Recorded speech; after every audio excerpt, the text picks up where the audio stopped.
নমস্কাৰ, মই আক্তাৰ। আপোনালোক চাই আছে এনি ভাৰত 24 আৰু মই বৰ্তমান উপস্থিত আছোঁ হৰবুগৰ পামপাৰা যি ক্ৰিকেট টুৰ্ণামেণ্টৰ আয়োজন কৰিছে আয়োজক সমিতিয়ে প্ৰথমবাৰৰ বাবে। আৰু আমি পোনে পোনে ভিতৰলৈ সমগ্ৰ পৰিৱেশ আমি দেখুৱাম আপোনালোকক আৰু আমি আয়োজক সমিতিৰ পৰা মতামত ল'বলৈ চেষ্টা কৰিম। পামপাৰা ক্ৰিকেট টুৰ্ণামেণ্ট খেলখনৰ যি ব্যাপক প্ৰস্তুতি দেখা গৈছে আৰু আমি এই খেলপথাৰত উপস্থিত আছোঁ আৰু আমি পোনে পোনে মতামত ল'বলৈ সক্ষম হ'ম। আৰু আমাৰ মাজত আয়োজক সমিতি আছে আৰু পামপাৰা ক্ৰিকেট টুৰ্ণামেণ্টৰ কৰ্মকৰ্তাসকলে দিনে নিশাই প্ৰস্তুতি চলাই গৈছে আৰু আমি সমগ্ৰ দৃশ্য আপোনালোকক দেখুৱাম আৰু আমি পোনে পোনে আয়োজক সমিতিৰ পৰা যাবলৈ চেষ্টা কৰিম আৰু কিছু মতামত ল'বলৈ আমি চেষ্টা কৰিম। এজন আয়োজক সমিতি আছে, কি ক'ব? আৰু আপোনালোকে যি সুন্দৰ এক প্ৰচেষ্টা হাতত লৈছে।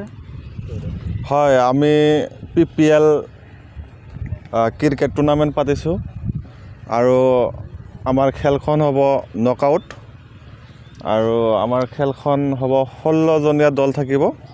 ভাৰতৰ বিভিন্ন প্ৰান্তৰ খেলুৱৈ অংশগ্ৰহণ কৰিব পাৰিব আৰু এই খেলখন আমাৰ প্ৰথম পুৰস্কাৰ থাকিব 50,000 টকা, লগতে ট্ৰফি, আৰু ছেকেণ্ড প্ৰাইজ থাকিব 30,000 টকা, লগতে trophy. Man of the match, man of the series থাকিব, লগতে ভাল খেলুৱৈয়ে ট্ৰফি লাভ কৰিব। ভাল বেষ্ট অফ দ্য প্লেয়াৰ আছে, ভাল কেচ যোনে ধৰিব পাৰিব সেইজনৰ ট্ৰফি থাকিব, লগতে আৰু অন্যান্য থাকিব। আৰু ক্ৰীড়াপ্ৰেমী ৰাইজক কি আহ্বান জনাব? মই ক্ৰীড়াপ্ৰেমী ৰাইজক এইটোৱে আহ্বান জনাম যে তেখেতসকলে আহক, আমাক পৰামৰ্শ দিয়ক, খেলখন চলাই নিয়াৰ সহযোগিতা কৰক। এইখিনিয়ে।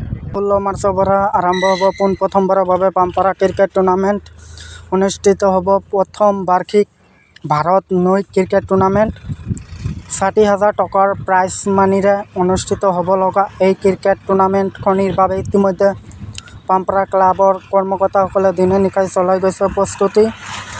উক্ত টুৰ্ণামেণ্টখনৰ বাবে ইতিমধ্যে ৰাজ্যৰ বিভিন্ন প্ৰান্তৰ দলসমূহে যোগাযোগ অব্যাহত ৰাখিছে। সেয়ে আগন্তুক সেই ক্ৰিকেট টুৰ্ণামেণ্টখনত সমূহ ক্ৰীড়াপ্ৰেমী ৰাইজৰ সহায় সহযোগিতা আৰু উপস্থিতি কামনা কৰিছে। ক্ৰিকেট টুৰ্ণামেণ্টৰ যি দিনে নিশাই প্ৰস্তুতি চলি আছে আৰু আমি মতামত ল'বলৈ সক্ষম হ'ম। কি ক'ব ছাৰ? পোনপ্ৰথমে সকলোকে ধন্যবাদ জনাইছোঁ। আৰু আমাৰ PPL পামপাৰা প্ৰিমিয়াৰ লীগ আমি যি অনুষ্ঠিত কৰিবলৈ ওলাইছোঁ তাৰে শুভ উদ্বোধন হ'ব 16 মাৰ্চৰ পৰা। আৰু যিহেতু আমাৰ ৰজা, সেইকাৰণে প্ৰতিদিনে এখনকৈ খেল অনুষ্ঠিত কৰিম আৰু বাকী ছেকেণ্ড ৰাউণ্ড, ছেমিফাইনেল বা ফাইনেল ৰাউণ্ড আমি ঈদৰ দিনৰ পৰাই আমি আৰম্ভ কৰিম। মোটামুটি প্ৰায় 5 দিনত আমি শেষ কৰিম। তো আমাৰ খেলখন অনুষ্ঠিত কৰিম অল ইণ্ডিয়া ভিত্তিক। ইণ্ডিয়াৰ যিকোনো ঠাইৰ পৰা খেলুৱৈ আহি আমাৰ ইয়াতে অংশগ্ৰহণ কৰিব পাৰিব আৰু খেলখন ICC লেভেলত পৰিচালনা হ'ব। আৰু খেলখন ভৰ্তি মাচুল হ'ল 3,001 টকা আৰু আমি বিজয়ী যি প্ৰাৰ্থী হ'ব, বিজয়ী দলক আমি 50,001 টকা পুৰস্কৃত কৰিম আৰু তাৰ লগত ট্ৰফি থাকিব মোটামুটি প্ৰায় 20,000 টকাৰ। তাৰ লগতে কামাল কেছ, তাৰপিছত মেন অফ দ্য মেচ থাকিব, মেন অফ দ্য চিৰিজ থাকিব, বেষ্ট ফিল্ডাৰ থাকিব, তাৰপিছত এনেকুৱা ইত্যাদি থাকিব, সকলোবিলাক ট্ৰফি, তাৰ লগত মানিও থাকিব। সকলোকে আহ্বান জনাইছোঁ যে সকলোৱে যাতে এই খেলখনত অংশগ্ৰহণ কৰে আৰু এই খেলখন একেবাৰে 100% নিকা হ'ব খেলখন। যিহেতু আম্পায়াৰ কোনো কমিটিৰ পৰাও নহ'ব, আমি বাহিৰৰ পৰা আম্পায়াৰখিনি বাহিৰৰ পৰাই আনিম প্ৰত্যেক খেলতে। আৰু সকলোৱে যাতে আমাৰ ইয়াতে আহি সহায় সহযোগিতা আগবঢ়ায়, এইখিনিয়ে মোৰ। আৰু বৰ্তমান ফিল্ডৰ কাম চলি আছে, গ্ৰাউণ্ডৰ কাম চলি আছে। আমাৰ চাৰিওফালে ষ্টেডিয়ামৰ ব্যৱস্থা হ'ব, যিহেতু ৰ'দৰ সময়ত যাতে কোনো ছায়াও পায় আৰু কি, সেইকাৰণে ষ্টেডিয়ামৰ ব্যৱস্থা কৰিছোঁ আমি আৰু পেভিলিয়নবিলাক থাকিব। এইখিনিয়ে টুৰ্ণামেণ্টৰ আয়োজন কৰিছে এক দিনে নিশাই প্ৰস্তুতি ল'ৰাবিলাকে যিটো আয়োজন লৈছে মোৰতো ভালেই লৈছে। খেলাটো ভাল বস্তু, এটা শিক্ষাৰ অংগ হয়। সিহঁতৰ মই ৰাইজক বিভিন্ন জেগাৰ ৰাইজক অনুৰোধ কৰিছোঁ আপোনালোকে আহি খেলটো উপভোগ কৰক বা সহায় সহযোগ কৰক, যাতে আমি সহায় পাওঁ। হয়। ইয়াতে মই আশা ৰাখিছোঁ, কামনা কৰিছোঁ। আমাৰ বৃহত্তৰ পাম্পাৰা অঞ্চলৰ পৰা বিভিন্ন ধৰণৰ ল'ৰাগিলাই খেলখন পাতিছে, খুবেই ভাল লাগিছে। গতিকে খেলখন আমি সমূহ ৰাইজে সহায় সহযোগিতা কৰিব লাগিব। এই খেলখন যাতে ভালভাৱে পৰিচালনা হয়, ভালভাৱে যাতে খেলখন পাৰ হৈ যায়, এইখিনিয়ে আমাৰ ক'বলগীয়া। আৰু এজন আয়োজক সমিতি আছে আৰু আমি আয়োজক সমিতিৰ পৰা মতামত ল'বলৈ চেষ্টা কৰিম। আৰু আমি এজন আয়োজক সমিতি আছে, কি ক'ব পোনপ্ৰথমবাৰৰ ক্ৰিকেট টুৰ্ণামেণ্ট আয়োজন কৰিছে, কি ক'ব? একচুৱেলি খেলখন আপোনাৰ যে ৰাইজে আৰম্ভ কৰিছে, আমাৰ সমূহ বন্ধুসকল ভাইটিসকলে, এই খেলখন মানে সকলো ৰাইজে মানে সহযোগিতা যাতে কৰে। আৰু এই খেলখন আপোনাৰ ৰাইজৰ সহযোগিতা লাগিবই। দ্বিতীয় কথা, এই খেলখন শান্তিৰে যাতে হয় আমি কামনা কৰোঁ। দ্বিতীয় কথা, অল অসমৰ মানুহ য'ৰ পৰা মানে টিমে যদি আহি কেনে যদি খেলখন মানে আমাৰ ইয়াত যদি জইন কৰিব খোজে তেখেতে পাৰিব।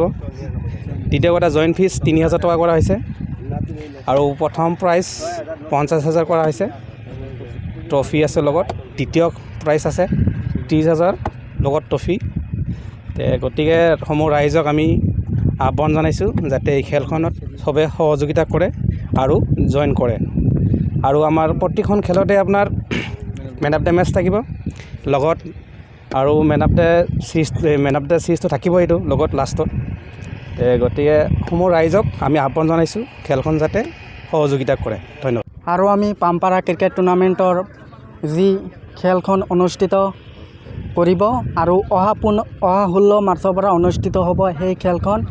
আৰু আমি পাম্পাৰা ক্ৰিকেট টুৰ্ণামেণ্টৰ আয়োজক সমিতি আছে, কি ক'ব?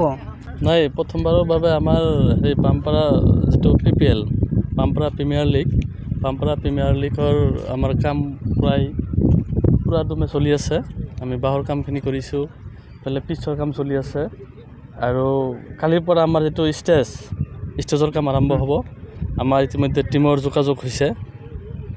আমাৰ আজিৰ যিখিনি আপোনাৰ বেনাৰ আছিল, বেনাৰখিনিও বনাব দিছোঁ। আৰু পিছৰ কাম আপোনালোকে চাই আছে, পূৰ্ণ গতিত চলি আছে পিছৰ কাম। আৰু ক'ব লাগিব যে নিশ্চয়কৈ ক্ৰীড়াপ্ৰেমী ৰাইজক কি আহ্বান জনাব? ক্ৰীড়াপ্ৰেমী ৰাইজক মোৰ PPL যিটো কমিটিৰ তৰফৰ পৰা আহ্বান জনাম যে আপোনালোকে সকলোৱে বৃহত্তৰ অঞ্চলৰ ৰাইজক আমি অনুৰোধ জনাইছোঁ যে আপোনালোকে আমাক এই যিটো PPL খেলাৰ সহযোগ কৰক। শান্তিপূৰ্ণভাৱে যাতে খেলখন আমি পৰিচালনা কৰিব পাৰোঁ, তাৰ বাবে আমি ক্ৰীড়াপ্ৰেমী ৰাইজক আহ্বান জনাইছোঁ। হয়, নিশ্চয়কৈ ক'ব লাগিব যে এক সুন্দৰ বাৰ্তা প্ৰেৰণ কৰিছে। আৰু অহা 16 মাৰ্চৰ পৰা যি পাম্পাৰা ক্ৰিকেট টুৰ্ণামেণ্টৰ আয়োজন কৰিছে, ব্যাপক প্ৰস্তুতি দেখা গৈছে আমাৰ এই খেলপথাৰখনত। আৰু আমি পোনে কেমেৰা সহযোগীক দেখুৱাবলৈ, সামগ্ৰিক পৰিৱেশ দেখুৱাবলৈ আমি অনুৰোধ জনাইছোঁ। আৰু আমি আৰু এজনৰ পৰা মতামত ল'বলৈ চেষ্টা কৰিম, পোনে ভিতৰলৈ যাবলৈ চেষ্টা কৰিম। আৰু চাহানো, কি ক'ব? হয়, আমি PPL খেলৰ আয়োজন কৰিছোঁ ইয়াতে আমাৰ সৰভোগৰ পৰা অলপমান উত্তৰ ফালে, পাম্পাৰা বুলি কয় আমাৰ ইফালে। তো ইয়াতে ভাৰতৰ যিকোনো জেগাৰ পৰা খেলুৱৈসকল আহি অংশগ্ৰহণ কৰিব পাৰিব। আমি তেওঁলোকৰ শৰীৰৰ যিকোনো অসুবিধাৰ সন্মুখীন হৈছে নেকি আপুনি?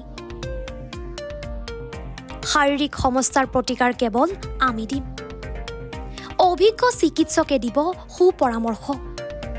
প্ৰতি সপ্তাহত থাকিব বিভিন্ন ৰোগৰ বিশেষজ্ঞ চিকিৎসক।